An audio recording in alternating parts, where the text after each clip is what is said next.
Piccadilly in the middle of London. It's freezing, but I don't mind because I think I'm going to have a really memorable night. I'm meeting Terence Stamp, one of my favourite actors, a kind of cult figure in cinema. I like him so much because he was a maverick. He chose his own way in movies. He got fed up with movies in a way, and he was incredibly beautiful. He had these great eyes.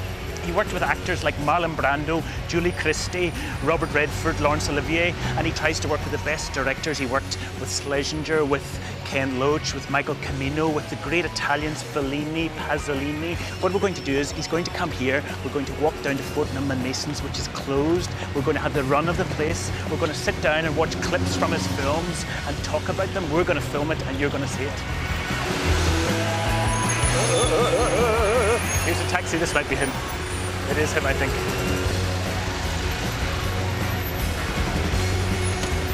Hey, hello. Hi, lovely to see you. Thanks for coming. Pleasure. Great.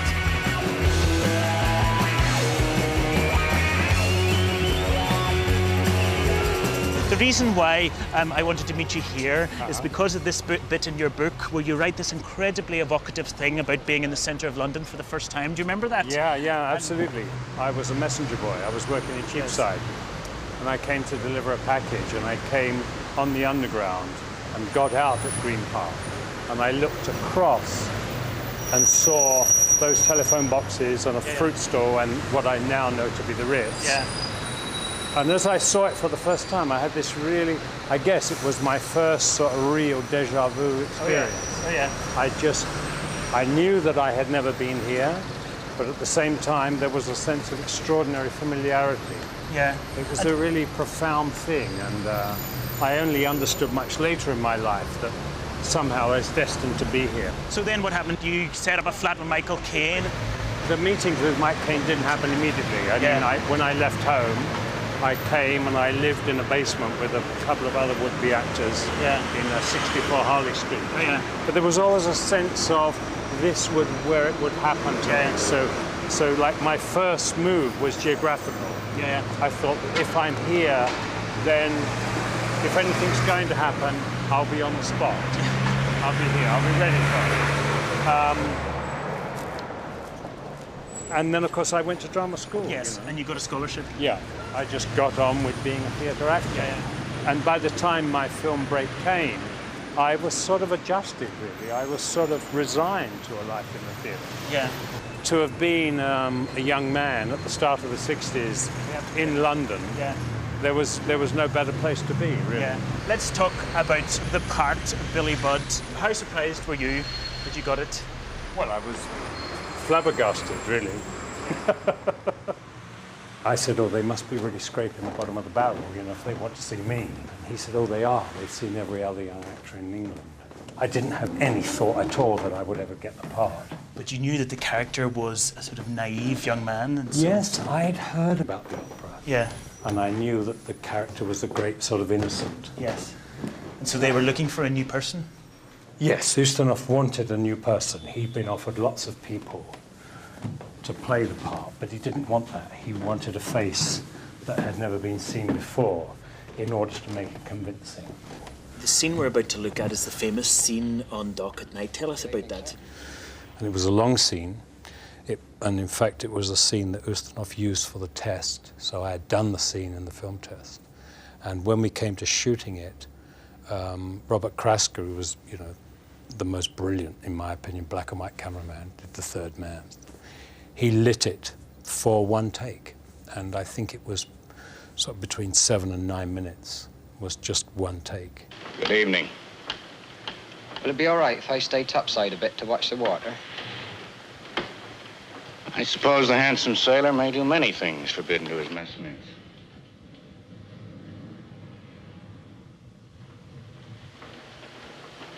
Sea's calm tonight, isn't it? Calm and peaceful. You've made a good impression on the captain, Billy Budd. You have a pleasant way with you. Oh, thank you, sir. If you wish to make a good impression on me, too, however, you will need to curb your tongue. Now, sir? Not now. Can it be that you really don't understand my words?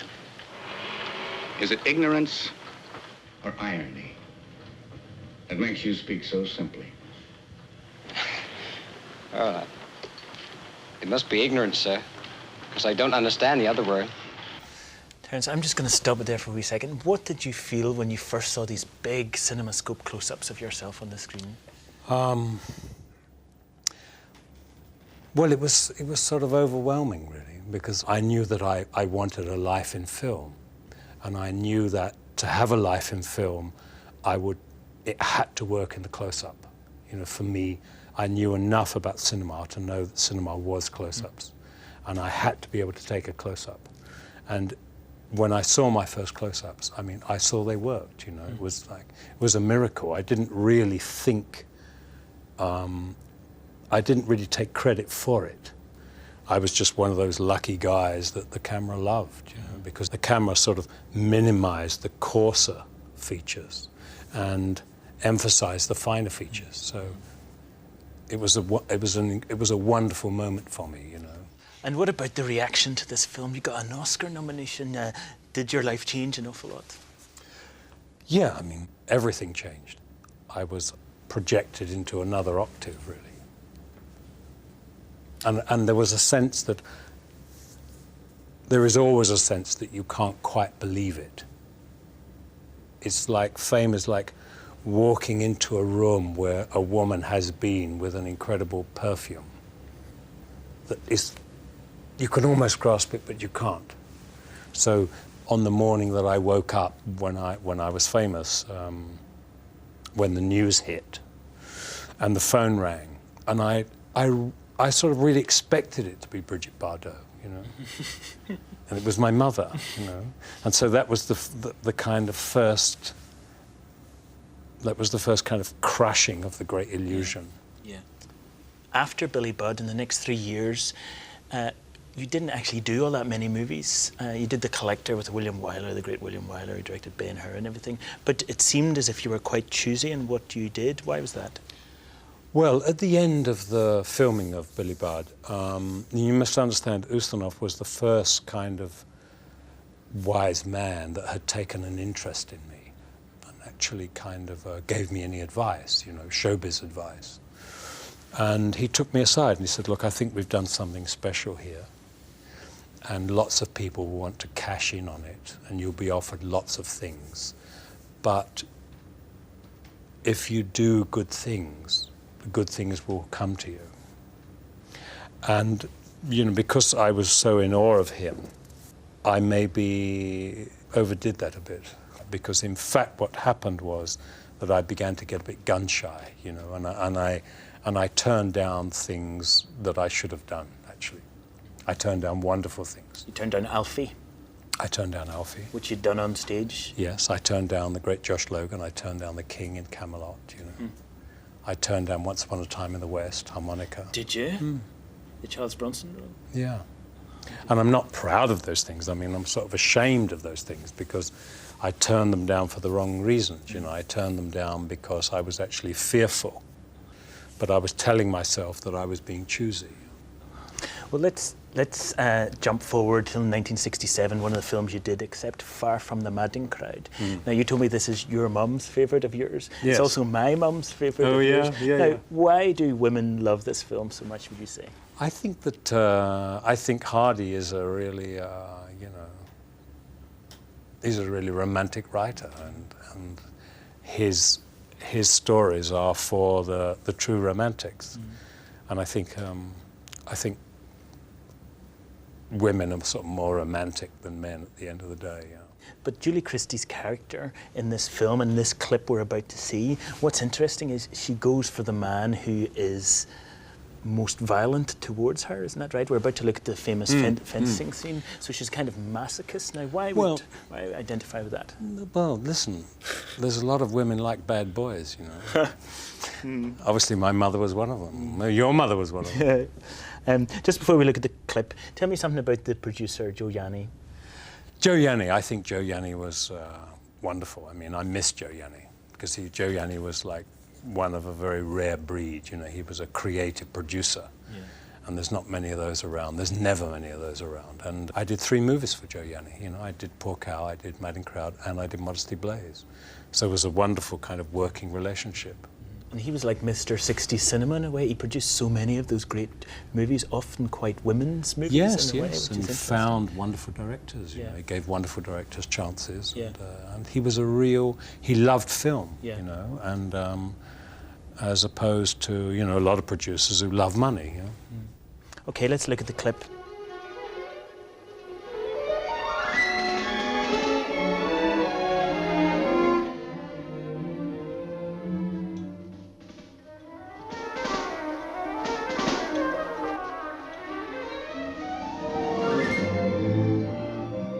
Sergeant Troy reporting for sword exercise, man. Sit down.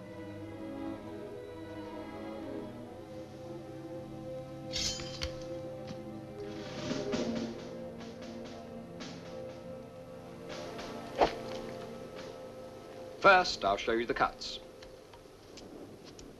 Cut 1, as if you were sowing corn. Cut 2, as if you were hedging. Cut 3, as if you were reaping.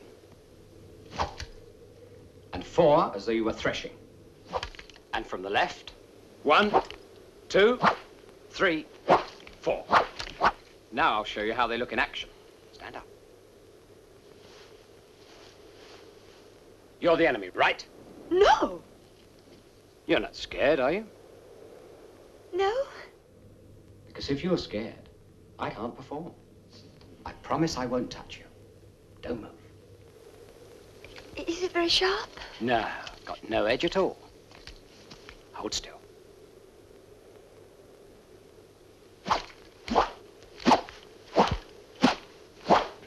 Ella! Schlesinger had discovered that cavalrymen at that point were not left-handed. And so I had to, and I am a natural lefty, so I'd had to learn all that saber stuff with my right hand. When we started, I was really proficient. I felt really comfortable with the saber. I'd also built a very good relationship with Nicholas Roeg. So Cinematographer. Yeah, I didn't get on too well with Schlesinger. And I heard that he pushed you in that scene to slice so close to her face that you almost touched her face. Or you I did. He just kind of he saw that I was very adept with a saber, and during the scene where I slice a piece off her hair, he kept saying, "Surely you can get closer than that. Surely you can get closer than that." And at a certain point, I actually slashed, and I felt the sword hit something. And she was, I mean, Christie's a real trooper. Like she didn't move, and I nearly passed out. You know, because I knew I'd hit her face. You know, and in fact I'd cut the skin, and I'd just touched the bone. You know, but like an eighth of an inch shorter, I'd have probably broke her jaw because they're very heavy, those Victorian sabers. You know. And I hope Schlesinger felt really guilty about I don't pushing think you so. on. I mean, he's used the shot. You know, I mean the shot where I hit her is the shot that he used. You know. Judging from one of your autobiographies, it sounds as if this was you weren't happy making this film at all, which is a surprise in some ways because you were a big star and you'd fallen in love with Jean Shrimpton, and I think you were already going out with Jean Shrimpton at this time. So why were you unhappy? The feeling that I had was that really Schlesinger saw Sergeant Troy as a different archetype.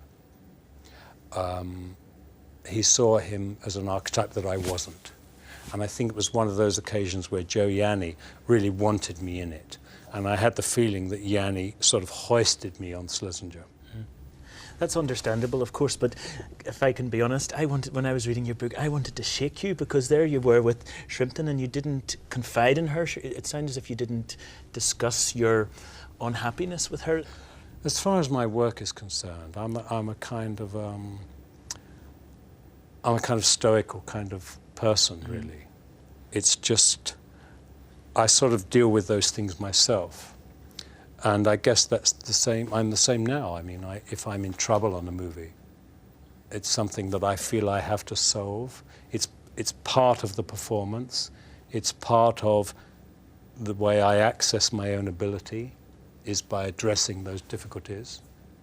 And I've rarely ever taken anybody on a film location with me because it's sort of... A partner, yeah. Yeah, I mean, it's just, You know, I saw once Arthur Ashe in Schiphol Airport, and all he had was his racket.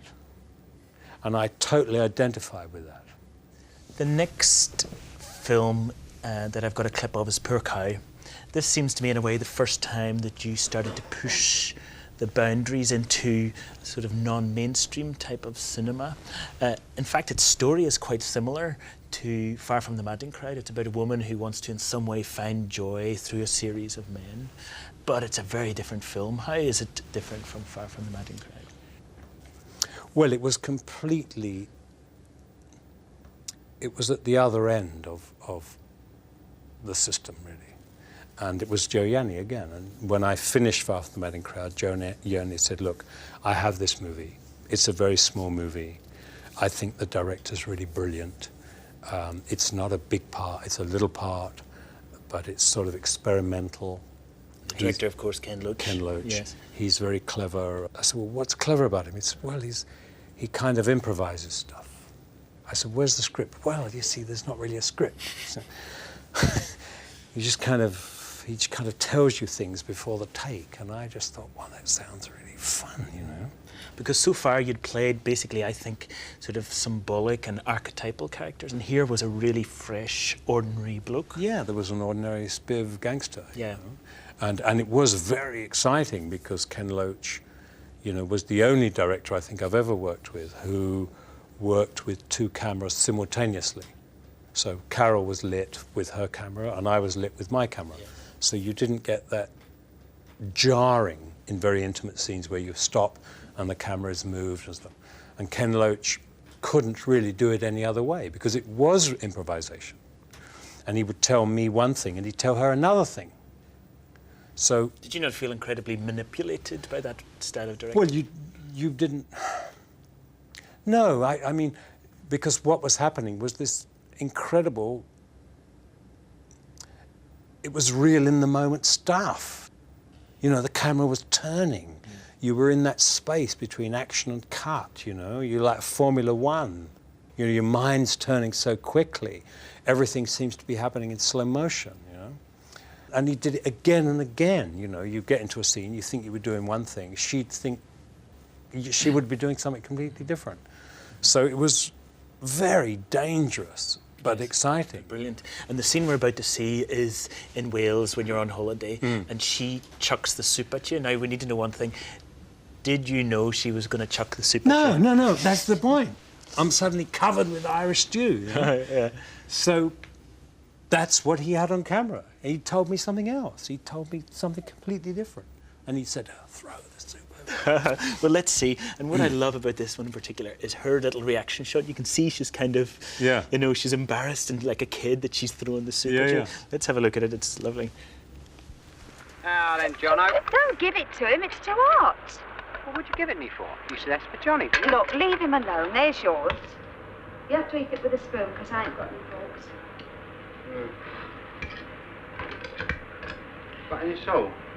Need that salt? Oh, why don't you leave me alone? You had the salt last. I don't know where it is. What's the matter with it? Bleeding air in it, that's what's the matter with it. Well, it's not mine. Lovely, isn't it? Your hair in tin soup, fantastic. It's not my hair. Must have got in at the factory. Yeah. It's the best tin stew steak there is, this. Yeah, you can say that again. Well, made it yourself, then. Oh, that's Bleeding great, sausage isn't it? stew. Yes, great soup, all over Look, me. there's that shot, isn't it? Fantastic. Oh, come on, tip me bleeding out. Silly cow.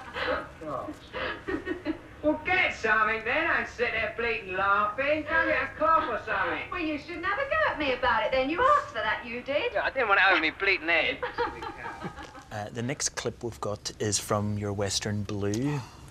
Now, it was shot by Stanley Cortez. Stanley the Baron Cortez. Why was he called that? I don't know, that was on his chest. Stanley the Baron Cortez. And he shot the great Orson Welles film, Magnificent Ambersons. Yeah. And he shot Night of the Hunter, that Yeah, Robert he Mitchum shot picture. Charlie Lawton's movie, yeah. What was he like? Well, he was, I thought he was wonderful. He was the kind of tragic figure. And what had happened was that it was that Blue was a vehicle for Robert Redford. And at the last moment, Robert Redford had dropped out. And so the film had to be put back. And by the time we got it going again, there wasn't a really great DP around. And Stanley Cortez had been out of work for a long time. You know, it was like his last shot at a world title kind of thing. And he was very nervous. And he did take an incredible long time lighting stuff. And we got into trouble, you know what I mean? I mean, the film did go over budget. And it was a lot to do with Stanley. But of course I was loving it because I could see what he was doing. And he was one of those cameramen who lit with a lot of small lights. Mm-hmm. So he could sort of say, if when you say that line, you move your head there, I'll get a kick in your eyes. You know what I mean? He was like a watchmaker, really. It's and it pays off so much. It's an incredibly beautiful. It's incredible. Film. I think it's like the most beautiful film I've ever been in. Yeah, you know, the way it's lit. And I think that it was designed by this guy Hal Pereira, who had designed like Vertigo and Rear Window and Double Indemnity. What an incredible team of people. Yeah, that was, for me, that was exciting. I mean, in those years, you know, the golden years that I worked, I just had that feeling that I was within this sort of golden circle of people. You know, there's a word in the East called satsang, which is, and there's like certain illnesses and certain mental conditions can only be cured by satsang. And satsang is the company of the noble. And I think of my 60s films as that. I was ennobled by the company that I was with. Yeah. The tragedy of Blue was that it was long before its time. You know, it was a real kind of thinking man's Western. Blue's like schizophrenic character was in part portrayed by the fact that he had this sort of white blonde hair and this black beard. And in this scene, he hasn't spoken. And the character, the family into which he's fallen, with the great Carl Malden and the wonderful Joanna Pettet, they realize that he's not a Mexican. They realize that he's a white person, you know. And this is just her way of, and they can't get him to speak. And this is her way of getting him to speak, by shaving him like very near his jugular. Okay, let's watch and wince.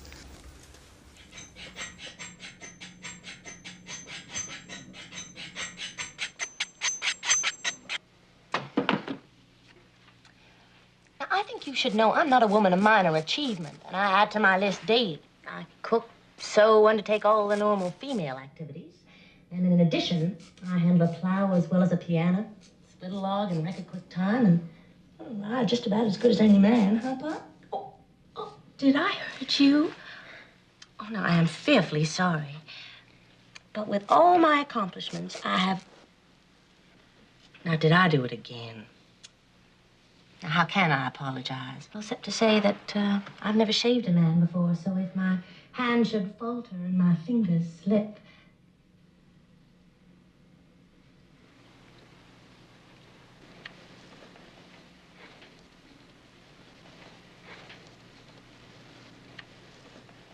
I'll do it. Once again, the director's going for your eyes, aren't they? In your autobiographies, you use a phrase. You say you were in a miasma of misery at the time of making this film, and you were actually taking a lot of marijuana in the morning and the afternoon, I think, as far as I remember from the book.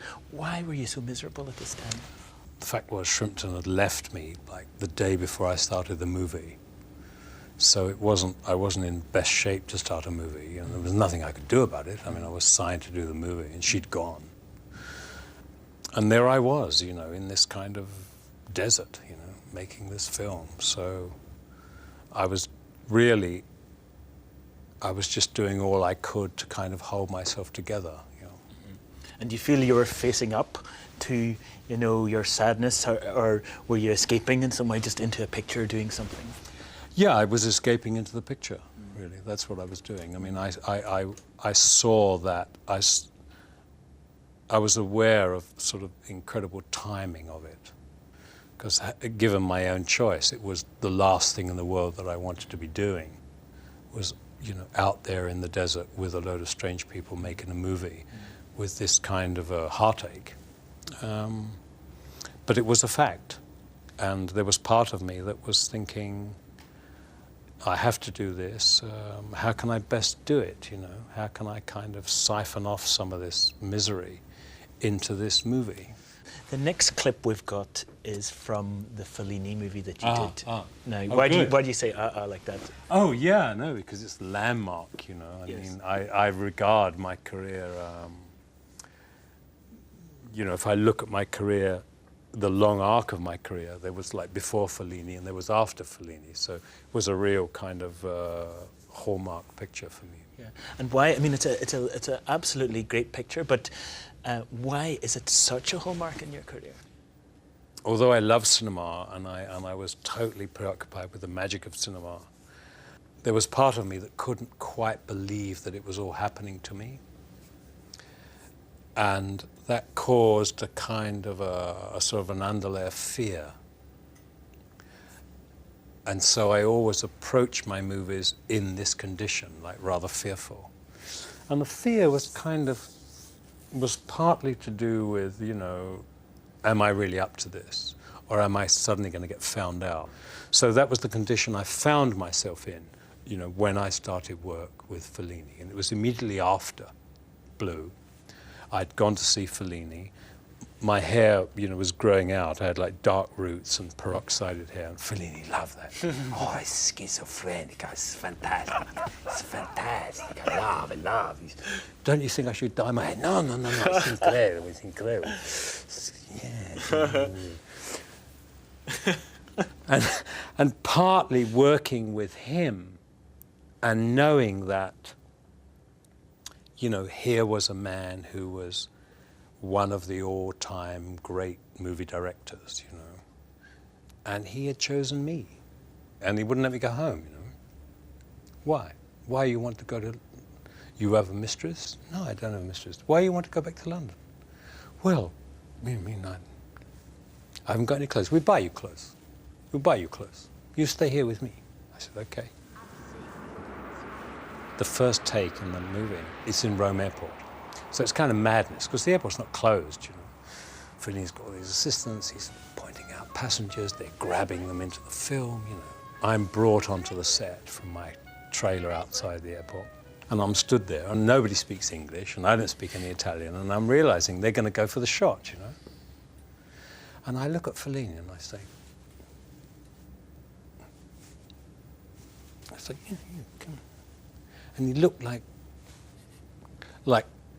one of his puppets had suddenly come to life, you know. I was calling him and he comes through the lights.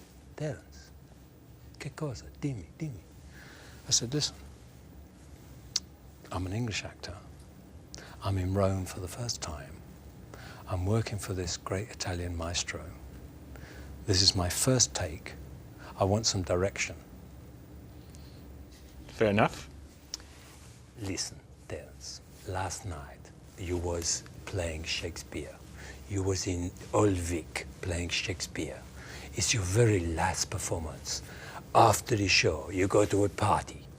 It's really a orgy. It's drinking whiskey, snorting cocaine, smoking hashish, fucking, lots of fucking. You fucking some blonde, some big black man fucking you.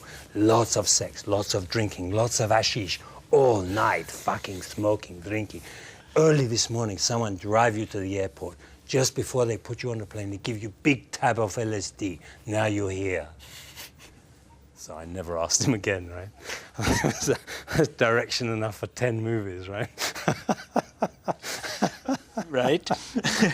Given this direction, let's see what resulted. Hey, Mr. Dammit, smile, please. Look over here. Don't like to play. No. Johnny, over Basta. here. Make a low with your hand, please.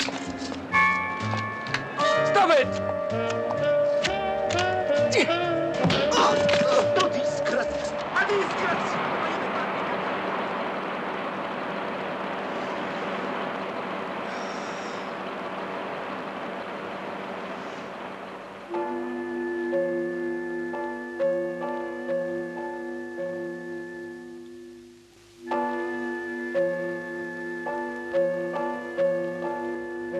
Why did you come here? How did this lead to the next film that we've got a clip from, which I think is one of the best films ever made, Pasolini's Teorema. Of all the films I've made, it's the one that I'm asked to speak about most. You know, there's not a year goes by without somebody coming to me and saying, I'm writing a book about him, I'm making a movie about him, can you talk to me about him? I met this wonderful Canadian director, Adam Egoyan. Oh, yes.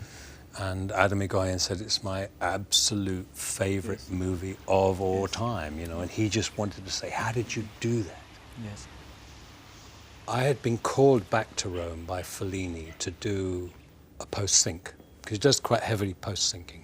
You could see there. Yeah, he makes two films, you know, it's his visual film, and then he sticks onto them like a radio play. So his sound is, you know, 50% of the movie, really. So I'd gone to Rome to do the post-sync, and my brother Chris, who was, you know, discovered The Who and was having this very successful career in rock and roll, really wanted to meet Fellini. And so I'd taken Chris with me, and we hung out there with Federico. And on one afternoon, I saw the amazing Silvana Mangano. There she is. I was looking at, you know, this woman I'd been in love with since Bitter Rice, you know. Yeah. And my brother was saying, Pasolini's great, Pasolini. I was saying, what about her, you know, what about Silvana Mangano? And then after that meeting, my brother told me who Pasolini was, you know, and she spoke to Pasolini about me. So that was how I came to be in the movie.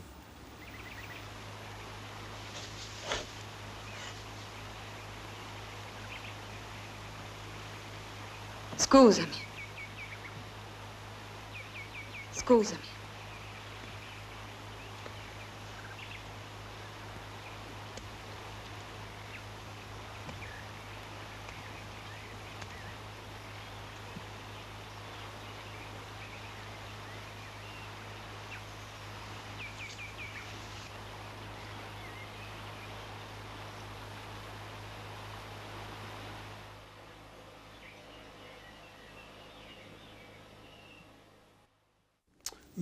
More.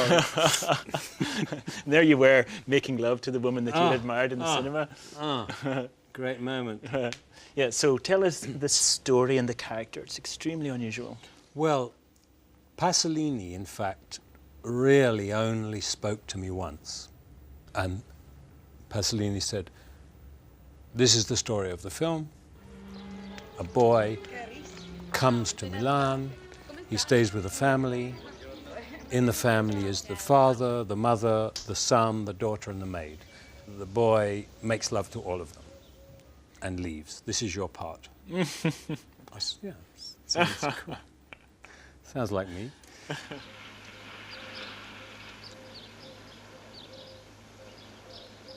He said to me, he's a boy with a divine nature.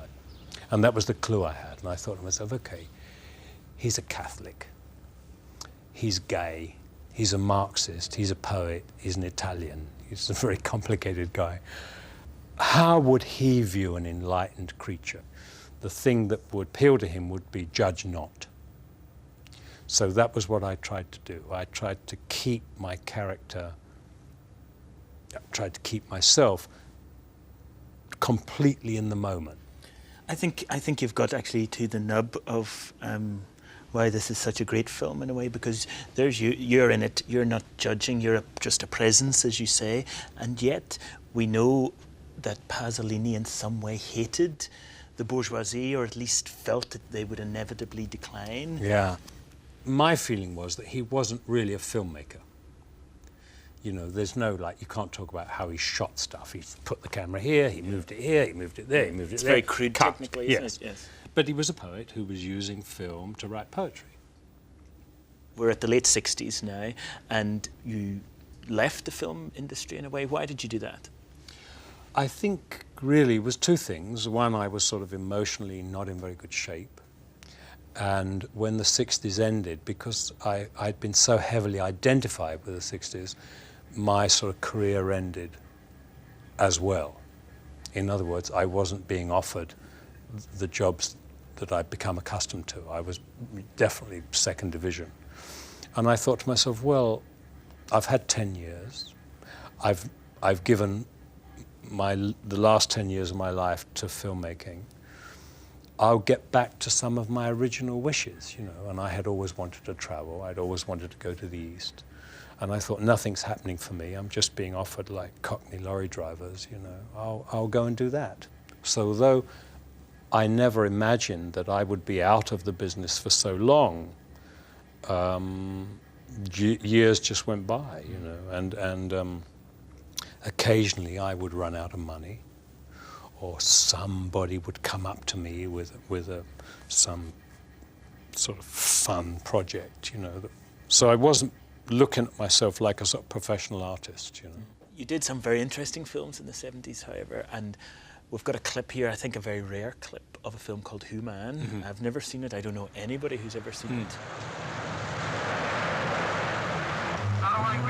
Too strong, too cold to get... Program, rescue crews, remote control go, remote panel check. Can you do something to help him? It was basically trying to kill me, you know. It was taking me to the most dangerous places on earth, you know, and filming me. And it was a kind of mad, like, science fiction film that was really for, like, 5 drag queens and Einstein, you know, and I think that's all who really saw it. That sounds like a later film. You know, go.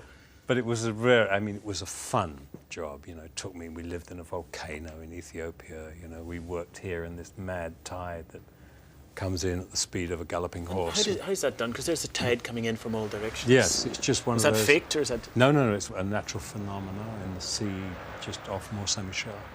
It happens like that. All the things happen. They're all natural phenomena. And is that blue screen? Is that a No. fake? Oh, you're hanging out of an airplane? Yeah, I'm hanging out of a helicopter. And here I'm living next to a volcano. There were a lot of shots where I had to lay next to it. And in fact, in one sequence, I said to the cameraman, like, don't stop shooting unless I'm really in danger, because I don't want to do this more than once. You know? And they didn't stop. And when they finished the take, a piece of lava had burnt itself right through my trousers. Fortunately, the part that my leg wasn't in, you know, because it was splitting up all the time. I love this shot. This is how I imagine you through the 70s. That's right. That's Walking in the wilderness. Absolutely. So the next film we've got a clip of is Superman. Right. You go from these exchange experiences you're having in your East back into the sort of centre of international big budget cinema. Finally, General Zod. Once trusted by this council, charged with maintaining the defense of the planet Krypton itself, chief architect of this intended revolution and author of this insidious plot to establish a new order amongst us, with himself as absolute ruler. You have heard the evidence. The decision of the council will now be heard. Guilty. Guilty. Guilty. Guilty. The vote must be unanimous, Jor-El. It has therefore now become your decision. You alone will condemn us if you wish, and you alone will be held responsible by me. The thing about Brando is you can't know about Brando unless you meet him, because he's just the funniest guy that ever lived. You know? Intentionally? He's just funny. He's just one of those guys who's like Tommy Cooper, you know. He says something and I've never heard of being compared to Tommy Cooper. No, but you know how Yes. Tommy Cooper's hysterical, you know Yes. what I mean? Yes. And Brando is hysterical, like he can't help be funny. First time he came on the stage, he said, Terence, you read this? I said, yeah. I said, why, Marlon? Haven't you read your script? No, I haven't read it. I said, why haven't you read it, Marlon? Well, you know, they're paying me a lot of money, and if I read it, you know, it might be shit, and I might not want to do it, you know, but I need the money. And we're going to take a big jump now up to the early 1990s, and a film that you made for another director with a very intense visual style, very personal visual style, Pilar Miró. And what's the story of this film, Prince of Shadows? It's basically, it's during the time when Franco was wiping out half of Spain. The partisans believe, and have believed for years, that there is a kind of a traitor within their movement. In this scene, the character that I play, who's called Darman, finally understands that this man who was his greatest friend is in fact not dead, hasn't been tortured, has been tortured, but has gone over to Franco's side.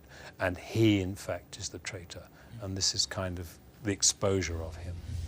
I invented a glorious death, and I wanted to know just how you felt thinking of your old friend tied to a chair and shot. Did it hurt you? It did hurt. I thought you were the best. I'm sorry not to have come up to your expectations. You'll pay for this, Valdivia. You'll pay for every comrade you tortured. For every free man you threw into jail. Silence! So, the truth does hurt. Is that what I'm doing here? So that someone can finally tell you the truth? Aren't you amazed by what you've done? By what you're still doing every day? Shut him up! Shut him up! Be quiet! Be quiet! Silence! So, Terence, if you have an image, it's a very well-dressed, a very dapper, quite sophisticated gentleman. Here's what you did next. I'm going to stay looking at you.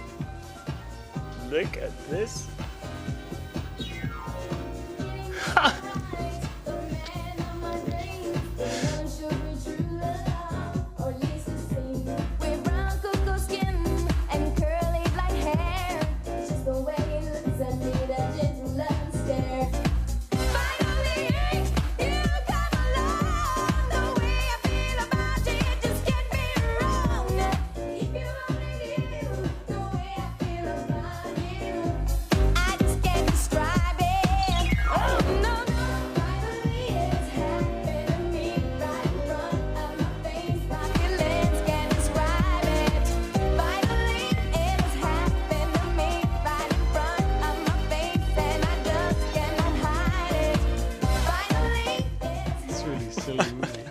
I remember seeing that in Cannes and at the film festival, and someone said, "Ladies and gentlemen, Miss Terence Stamp," and you walked on. Yeah, God, it was a silly movie. Yeah. Why did you decide to do a silly movie? I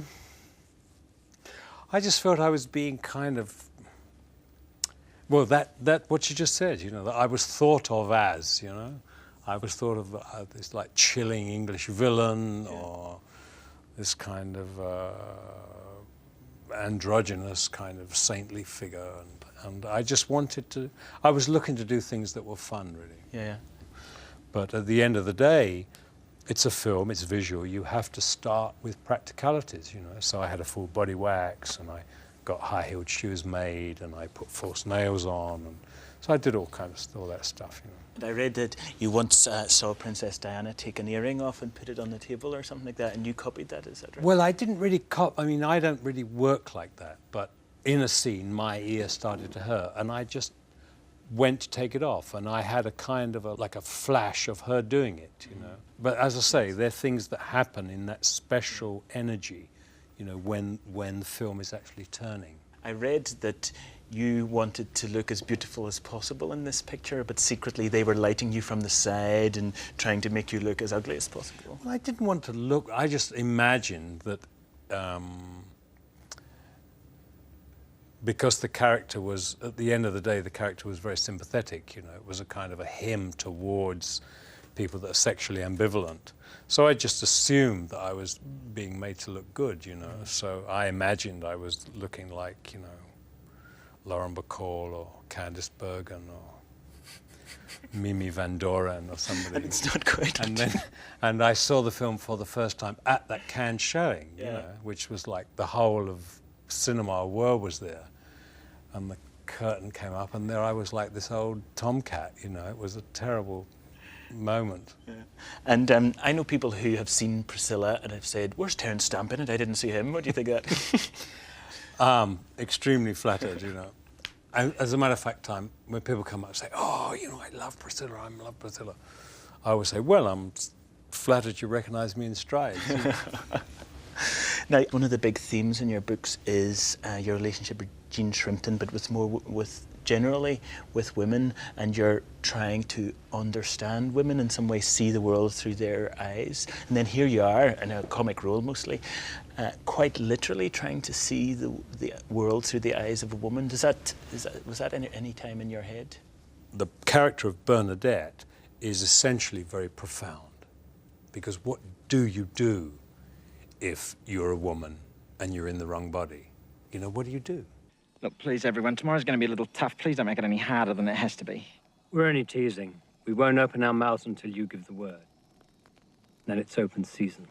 And in this scene, I got very close to how I'd envisaged this character of Bernadette. Mm-hmm. You know, she's got all her needs together. Yes, and really like being a woman in the eyes of a real heterosexual man, which I think is a highlight in Bernadette's life. Another piece of cake, Bob? No. Oh. So, tell me about you. Tell me about you. Finally, I want to ask you, you have a role in one of the new Star Wars films. Mm-hmm. What can you tell us? I hear you didn't sign a secrecy agreement, is that right? So you can tell us everything? Well, I can't tell you everything because we weren't given a full script. You know? Oh, yeah. I was just given my few pages. You know? I have a feeling it's going to be really extraordinary. It was a very good feeling on the set. I was with Ewan McGregor, Liam Neeson, and a heavenly girl. It's just a real amazing cinema animal called Natalie Portman. Oh, yeah. She's like a 16-year-old Audrey Hepburn.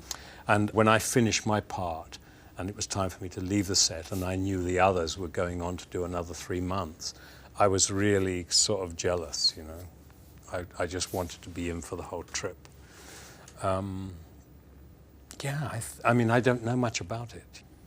You used a phrase there, be on for the whole trip. One of my favourite things that you said was films are best when they become kind of trips. What do you mean by that? Well, I think that to make a film on location is tremendously difficult. And what happens in order to access that extra energy, you know, the individual egos have to be put aside. And when the individual egos are put aside, there's this kind of fusion of energy, you know, where 2 and 2 becomes 7. And that's like a trip. When you finish a really difficult movie that's been like 12 weeks of sheer murder in the jungles of the Philippines or something, you come off it sort of exalted. And I think that's why I do movies, that feeling. Terence, it's been an absolute pleasure talking to you. Thank you so much. Thank you. Thank you very much. Said Billy Budd, so you think you should do? Oh, everyone's laughing since I took away. Things have been